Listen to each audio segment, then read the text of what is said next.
2014 से जब से इस देश के यशस्वी प्रधानमंत्री नरेंद्र मोदी जी हुए, अगर आप देखें तो 10 सालों में केंद्र सरकार ने सड़क से लेकर के हवाई यातायात में एक बड़े पैमाने पर परिवर्तन किया है और लोगों को सफ़र को सुगम बनाया है। और जहाँ तक कहें कि सड़क, रेल और एविएशन के माध्यम से आम आदमी के जीवन में जहाँ सुगमता आई है, वहीं पे अर्थव्यवस्था पे भी एक अच्छा प्रभाव पड़ा है और स्थानीय स्तर पर भी बुनियादी सुविधाओं को उपलब्धता बढ़ी है, जिससे कहीं ना कहीं आम जन को ही इसका लाभ प्राप्त हो रहा है। अगर आप देखें तो सड़क का जहाँ तक सवाल है, रेल का जहाँ तक सवाल है, एविएशन का जहाँ तक सवाल है और सभी इंफ्रास्ट्रक्चर पे अगर देखें तो कोविड काल में भी, कोविड के संकट में पूरा दुनिया जूझ रहा था, अर्थव्यवस्था पर उसका बुरा प्रभाव पड़ा था। उस काल में भी अगर देखें तो इंफ्रास्ट्रक्चर पर प्रधानमंत्री जी का विशेष फोकस रहा है। 2021 में जहां हमने 5 लाख करोड़ इंफ्रास्ट्रक्चर पर बजट एलोकेट किया था, वहीं पे 2022 में 7.5 लाख करोड़, उसको और बढ़ा करके हमने इंफ्रास्ट्रक्चर पर बजट एलोकेट किया। और अगर 2023 में देखें तो 10 लाख करोड़ का बजट हमने इंफ्रास्ट्रक्चर पर एलोकेट किया था। और अगर 2024 में देखें तो 11.11 लाख करोड़ का बजट इंफ्रास्ट्रक्चर पर प्रधानमंत्री जी ने एलोकेट करने का काम किया। क्योंकि इंफ्रास्ट्रक्चर किसी भी राष्ट्र के लिए एक रीढ़ की हड्डी होती है। उसकी ग्रोथ, देश की ग्रोथ तभी होगी जब हमारे वहाँ इंफ्रास्ट्रक्चर अच्छे होंगे। अगर सड़क को उठा करके देखें कि 2014 तक जहाँ देश में राष्ट्रीय राजमार्ग जहाँ लगभग 90,000 किलोमीटर हुआ करती थी, आज 2024 में वो बढ़ करके करीब 1.5 लाख, लगभग 1.5 लाख किलोमीटर की कवरेज हो गई है। 4 लेन और 6 लेन की अगर बात करें तो जहाँ पर पहले 18,300 किलोमीटर हुआ करती थी, आज वो बढ़ करके 45,900 किलोमीटर करीब भारत में पूरे हो गई है। और अगर पिछले 10 वर्षों की वार्षिक औसत तुलना करें तो राष्ट्रीय राजमार्गों के निर्माण में करीब 2.3 गुना की वृद्धि हमारी सरकार ने करने का काम किया है। देश की कनेक्टिविटी और अच्छी हो जाए, सभी हाईवेज एक दूसरे से कनेक्ट हो जाएं, भारतमाला योजना लेकर के सरकार आई है, जिसके प्रथम फेज में 34,800 किलोमीटर का अभी काम पूर्ण हो चुका है। बाकी कार्य और प्रगति पे है, ताकि देश के सभी हाईवेज जो एक दूसरे से कनेक्ट रहे हैं भारतमाला योजना के तहत, उसको जोड़ा जाए ताकि और अच्छी व्यवस्था देश में राजमार्गों की हो जाए। जहाँ तक हम राष्ट्रीय हाई स्पीड की बात करें, इस कॉरिडोर की लंबाई 2014 में जहाँ 93 किलोमीटर देश में हुआ करती थी, आज बढ़ करके वो 2,474 किलोमीटर हुई है। देश में एक्सप्रेस वे की लंबाई आज लगभग 5,000 किलोमीटर बन गई है। और इसी तरह अक्टूबर 2024 तक अगर देखें तो इंफ्रास्ट्रक्चर पर अब तक इन सारे 3 विषयों पर 8.21 लाख करोड़ रुपये की लागत से 32,920 किलोमीटर का निर्माणाधीन है। अगर देखें तो और व्यवस्था सुदृढ़ करने के लिए, जहाँ तक मल्टी मॉडल लॉजिस्टिक्स पार्क, जो हमारे व्यापार में और सुविधाजनक हो, हमारा कंटेनर वगैरह ठीक से जाए, इसका हम लोगों ने 35 स्थानों पर चिन्हित किया है ताकि इसको हम लोग आगे करें। और जो प्रधानमंत्री जी का लक्ष्य है कि 2047 में भारत को हमें विकसित राष्ट्र बनाना है, उसको भी ध्यान में रख करके लॉजिस्टिक क्षमता, रोड नेटवर्क को बढ़ाने के लिए अभी से प्लानिंग हमारी सरकार कर रही है कि 2047 में हमें किन किन चीज़ों की, कितनी सड़कों की या कितनी लॉजिस्टिक की आवश्यकता पड़ेगी, उस पर सरकार का विशेष फोकस है।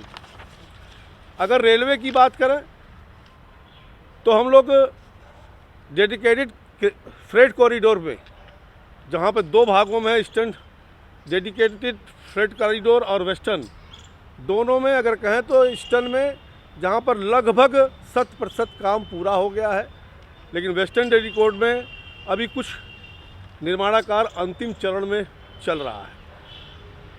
भारतीय रेल में अगर देखें तो अब तक विद्युतीकरण 97% तक हम पूर्ण कर लिए हैं, ताकि हमारी रेल की गति और बढ़ सके। मित्रों, गति शक्ति कार्गो टर्मिनल की संख्या बढ़ाकर हम लोगों ने 91 तक पहुंचाने का कार्य किया है। अमृत भारत योजना के तहत अगर देखें तो 1337 स्टेशनों का आधुनिकीकरण भी किया गया है, और अमृत भारत योजना के तहत दुनिया में ये पहला देश होगा कि कुछ जगहों पे तो दुनिया में है, लेकिन जिस प्रकार के हम रेलवे स्टेशन तैयार कर रहे हैं वो भारत में एक अपना अनूठा प्रयोग करने का काम किया है। मित्रों, 1050 से ज़्यादा रेलवे स्टेशनों को हम लोगों ने CCTV से कवरेज देने का काम किया है, ताकि आम आदमी की, आम जन को सुरक्षा प्राप्त हो सके। 24 राज्य और केंद्र शासित प्रदेशों में लेकर के अगर देखें तो 68 वंदे भारत ट्रेन हमने चला करके कहीं ना कहीं एक अच्छी सुव्यवस्थित और तेज़ गति से चलने वाली ट्रेन मुहैया कराया है।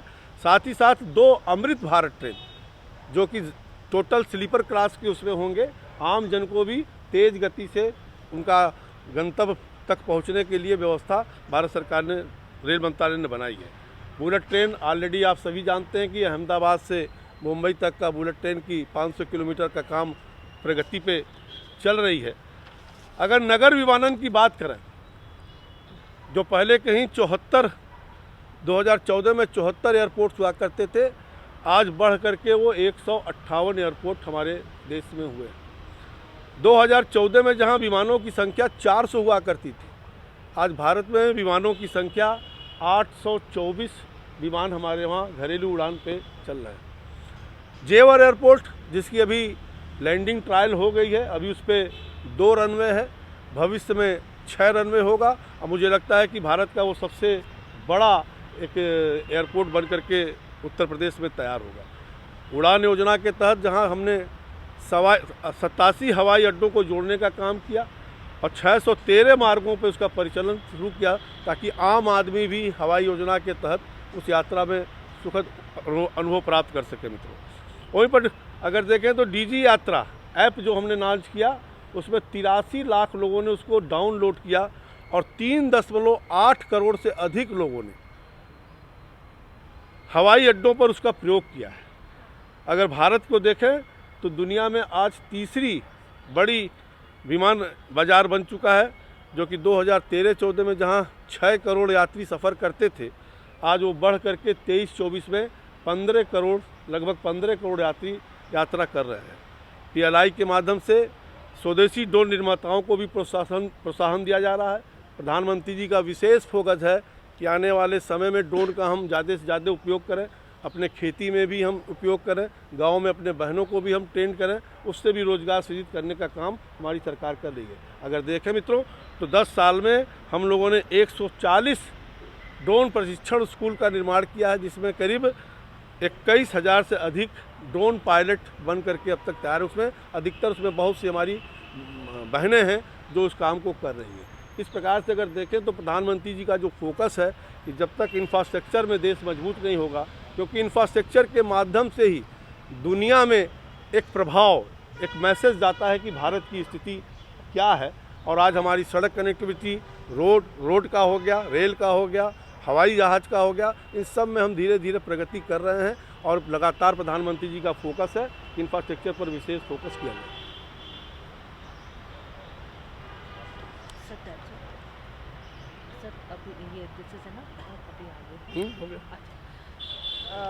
I thank the Honorable Minister for the briefing. So now we'll start the question and answer session. तो प्लीज़ पहले हम एक साइड से एक क्वेश्चन लेंगे, फिर दूसरी साइड से दूसरा लेंगे, ठीक है? सो देयर इज़ नो बायस, है ना? चलिए प्रशांत जी आप शुरू कीजिए। Sir, I would like to ask you what is the progress on the 11.11 lakh crore capex program for the current financial year, and the progress in railways and highways, the allocation rate for railways and highways, and what is the progress? अभी road व highway में देखें तो अभी 8.2 लाख करोड़ की करीब उस पर प्रोजेक्ट्स चल रहे हैं, और उसी प्रकार से रेलवे में भी प्रोजेक्ट सारे ऑनगोइंग प्रोजेक्ट्स हैं। अभी पूरा डिटेल, थोड़ा डाटा मेरे पास उपलब्ध नहीं है, मैं आप कहेंगे तो उपलब्ध करा दूँगा। शिशिर जी। सर, पूंजीगत खर्च इस साल का है वो 11% 1 का है, लेकिन अगर अप्रैल अक्टूबर का देखें तो सिर्फ 42% ही खर्च हुआ है जो बजट का एलोकेशन था। तो बाकी बचे हुए महीने में ये पूरा हो जाएगा, इससे आप क्या कहेंगे? बीते साल का भी अगर हम याद करें 2023-24 का, तो 10 लाख करोड़ पूरा खर्च नहीं हुआ था, 9.5 लाख ही हुआ। तो इसको लेकर क्या? देखिए, अनुमानित एक लागत प्रोजेक्शंस होता है 11.11 का था कि पिछले साल 10 लाख करोड़ था, कुछ बचा था, लेकिन प्रधानमंत्री जी का विशेष फोकस है, सभी मंत्रालयों को ये निर्देशित है कि जो भी आपका टारगेट है उसको आप मार्च के पहले जल्द से जल्द कंप्लीट करें। फिर भी अगर कुछ बचता है तो आगे उसमें प्रगति और करनी चाहिए। आप उम्मीद करें कि ज़्यादा पूर्ण उम्मीद है, उम्मीद के साथ ही बजट एलोकेट हुआ था कि उसको पूरा कर लिया जाए। सर जैसा कि शिष्य ने बोला 42% ही हम अपलोड कर पाए हैं। आने वाले वर्ष में आपको लगता है कैपेक्स पे फर्दर पुश किया जाएगा कितना? देखिए, प्रधानमंत्री जी का जो लक्ष्य है कि जिस प्रकार से इंफ्रास्ट्रक्चर को देश में बढ़ाया जाए, और मैंने पहले भी कहा कि लगातार 3-4 सालों से देखें तो कैपेक्स पे खर्च को बढ़ाया जा रहा है, और कैपेक्स का खर्च भविष्य में आवश्यकता अनुसार जब बजट बनेगी उस समय तय किया जाएगी कि क्या पोजीशन है। सर, अप्रैल और अक्टूबर इस साल में हाईवे ने 27,000 या 30,000 कुछ कम खर्च किया है जो उसको एलोकेशन दिया गया। तो इस संदर्भ में सर मेरा सवाल ये है कि ये जो भारतमाला को लेकर भी कुछ दिक्कत आ रही है, उसके लिए रिवाइज फंड कैबिनेट अप्रूव नहीं कर रही है या ऐसा कुछ है, तो इन सब में मतलब कब तक ये सब इशू सॉर्ट आउट हो जाएंगे, और रोड के क्या है स्पेसिफिक इशू क्या है जिसके कारण? देखिए, जहाँ तक नेशनल हाईवेज़ का सवाल है, और अभी गडकरी जी ने पार्लियामेंट में उसका बहुत अच्छा उत्तर भी दिया है, और लैंड एक्विजिशन की कहीं कहीं प्रॉब्लम्स आती है, उसके नाते कहीं ना कहीं प्रोजेक्ट थोड़ी हेल्ड अप हो रही हैं, और उसको भी हम लोग सॉल्व करने का प्रयास कर रहे हैं। प्रकाश सर अभी करीब लास्ट मंथ के डेटा है कि जो सेंट्रल सेक्टर इंफ्रास्ट्रक्चर प्रोजेक्ट्स हैं वो ऑलमोस्ट 8 मंथ्स के डिले से, जो बड़े प्रोजेक्ट्स हैं ऑलमोस्ट 1900, और उसका जो कॉस्ट ओवररन है वो करीब 4.5 लाख करोड़ है। तो क्या मिनिस्ट्रीज को आपने कोई निर्देश जारी किया है कि इस तरह के प्रोजेक्ट को आइडेंटिफाई करें जिनको कि जल्दी कंप्लीट किया जा सके? देखिए, इन्हीं सब दिक्कतों को देखते हुए प्रधानमंत्री जी ने गति शक्ति योजना लेकर के आए, ताकि ये सब चीज़ें जो दिक्कतें आती थी, लैंड एक्विजिशन का है, फॉरेस्ट का क्लियरेंस है, तमाम प्रकार का कहीं ओवरब्रिज बनना है, तो गति शक्ति लेकर हम इसीलिए आए कि कोई भी प्रोजेक्ट सैंक्शन करने से पहले इन सारों चीज़ों को जो 5-7 मंत्रालय हैं उन मिल करके एक निर्णय लें ताकि प्रोजेक्ट में डिले ना हो।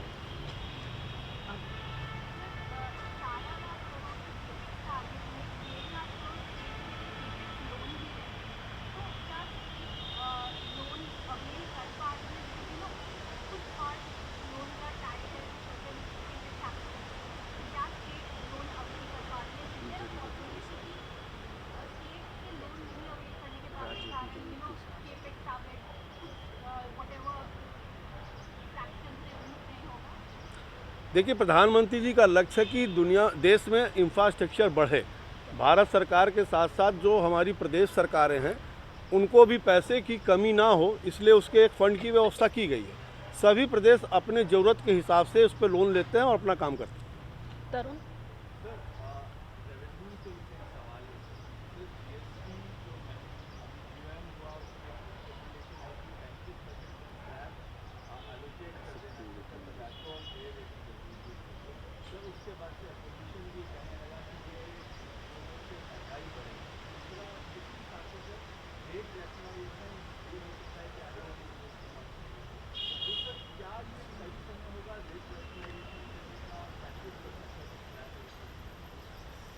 देखिए, जो आपने 35% की बात कही कि रिकमेंड किया है, ऐसा जीएसटी काउंसिल में कोई निर्णय नहीं हुआ है। बाकी रेट रियलाइजेशन का सवाल कमेटी वाली जो उस पर काम कर रही है, और मुझे लगता है कि रेट रियलाइजेशन का कमेटी जो लगातार काम करती रहती है, समय समय पर जैसी आवश्यकता है उसमें चर्चा होती है, और जीएसटी काउंसिल अपने आप में एक संवैधानिक व्यवस्था है, और उसमें केवल भारत सरकार निर्णय नहीं लेती है, बल्कि काउंसिल की जो व्यवस्था है कि सभी स्टेट के वित्त मंत्री, जहाँ जहाँ मुख्यमंत्रियों के पास वित्त मंत्रालय का प्रभार है, वो सभी लोग मिल करके उसमें निर्णय लेते हैं, अकेले भारत सरकार निर्णय उसमें नहीं लेती। मैं अनुरोध करूंगी कि जो आज का विषय है काइंडली उसी पे प्रश्न पूछें दिस साइड।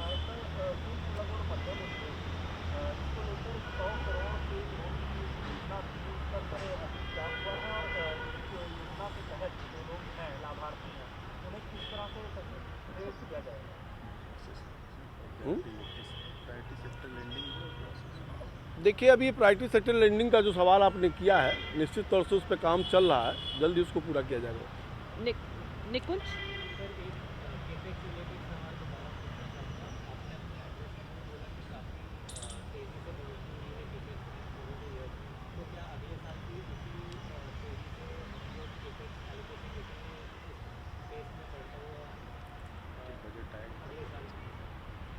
देखिए, पहली बात तो मैंने कहा कि प्रधानमंत्री जी ने जो 2047 का लक्ष्य रखा है, उस पे भारत सरकार अभी से, चाहे वो कैपेक्स का विषय हो, चाहे रोड इंफ्रास्ट्रक्चर, किसी भी चीज़ का, अभी से वो व्यवस्था कर रहे हैं और बजट आ रही है जल्दी, आप उसका इंतज़ार करें।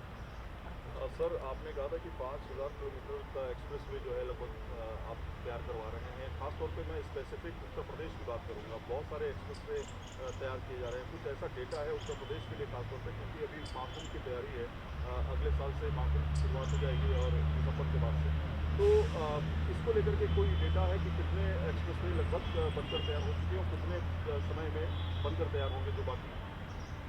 देखिए, उत्तर प्रदेश में करीब 6 एक्सप्रेस वे पे काम चल रहा, कुछ तैयार हो चुके हैं और कुछ उस कार्य प्रगति पर। Any more question? हाँ सर, रेलवे एक्सीडेंट्स काफ़ी बढ़े हैं इस साल भी, 30 एक्सीडेंट्स अभी तक हो गए। तो रेल सेफ्टी को लेके कुछ additional allocation for budget expected है ताकि रेल का सेफ्टी ऑपरेटर्स को स्ट्रॉन्ग किया जाए? देखिए, रेल सुरक्षा कहीं ना कहीं हम सब के लिए बहुत ही महत्वपूर्ण विषय है और आप देखें कि लगातार रेल सुरक्षा पर रेल मंत्रालय उस पर दिन प्रतिदिन कार्य कर रहा है। ये दुर्भाग्य है कि कुछ रेलवे एक्सीडेंट्स हुए हैं, लेकिन अगर देखें तो उस पर हम लोग लगातार काम कर रहे हैं कि रेल दुर्घटना को कैसे कम किया जाए। प्रकाश, सर बैंक एम्प्लॉय यूनियन के लोग राहुल गांधी से मिले, उसमें कई तरह के इश्यूज काउंट कराए। बैंक आपके अंडर में है, जिसमें एम्प्लॉय प्रोसेस से रिलेटेड ओवर टाइम ट्रांसफर इस मसले पे क्या आप बैंकों को भी निर्देश दे रहे हैं? देखिए, अभी कुछ दिन पहले विज्ञान भवन में सारे बैंकों की एक मीटिंग हुई थी, जिसमें वित्त मंत्री ने जो चीज़ें हम लोग के पास आती हैं ट्रांसफ़र पोस्टिंग्स को लेकर संबंधित, वित्त मंत्री ने उस पर एक अपना निर्देश कहें या सुझाव दिया था कि जो दिक्कतें आ रही हैं कि भाषा की दिक्कत है, ट्रांसफ़र इधर उधर जाते हैं, इसको कहीं ना कहीं हमें ठीक करना चाहिए और उस पर मुझे लगता है कि जल्द ही बैंक निर्णय लेंगे।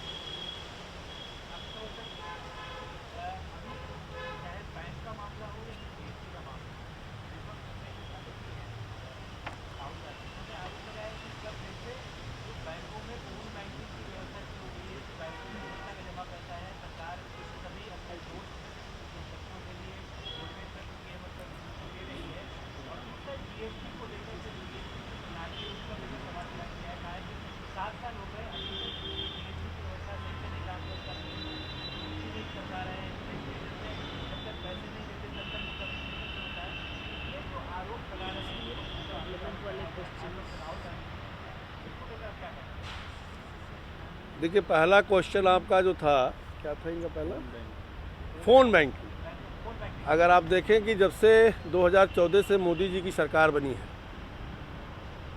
तो बैंकों के अगर सबकी स्थिति आप देखेंगे तो सबकी स्थिति सुदृढ़ हुई है और हमारी सरकार कहीं से भी फ़ोन बैंकिंग को कहीं से भी अलाउ करने वाली नहीं है और अगर ऐसा कहीं होता है तो उस पर हम कार्रवाई करने वाले हैं। दूसरा, जो आपने जीएसटी का विषय कहा है कि राहुल गांधी ने कहा कि जीएसटी में अभी कमियां हैं, अगर देखें तो पूरे जीएसटी में पूरे दुनिया में भारत के सफलतापूर्वक लागू करने पे पूरे दुनिया में इसकी रिसर्च चल रही है और चर्चा भी चल रही है।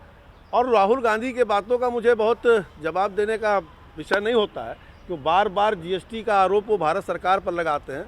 मैंने पहले भी कहा कि जीएसटी काउंसिल एक संवैधानिक संस्था है जिसमें सभी प्रदेश के वित्त मंत्री, जहाँ पे मुख्यमंत्री वित्त मंत्री का चार्ज लिए हैं, वो सब उसमें सम्मिलित होते हैं।